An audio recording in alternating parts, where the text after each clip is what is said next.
akatambi kano nga bw'okalaba kali mu slow motion nga alien yepena Obucupa agezaako okudduka mu bawagizi okakana nga bujjudde ku stage.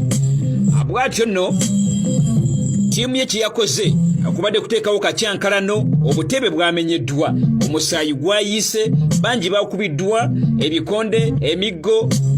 Kyatuuse n'okubeera nga alien yamaze dakiika eziwera mu 30 nga alinda embeera edde mu nteeko, era omutegesi yatuuse ekiseera najja ku stage akakkanye abawagizi abadde boolekeza omusajja Obucupa, wabula ng'abawagizi bakyeremye nga bagamba tibayinza kukkiriza jjogo ly'abasajja ba Fangoni akujja kubabbira mu kitundu kyabwe.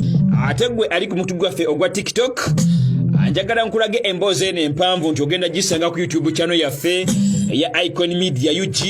Ogenda kunyiga ewali batoni ya YouTube gyensonzeeka ojolabako arrow egenda kutwala buterevu ku YouTube channel yaffe olabe emboozi empanvu.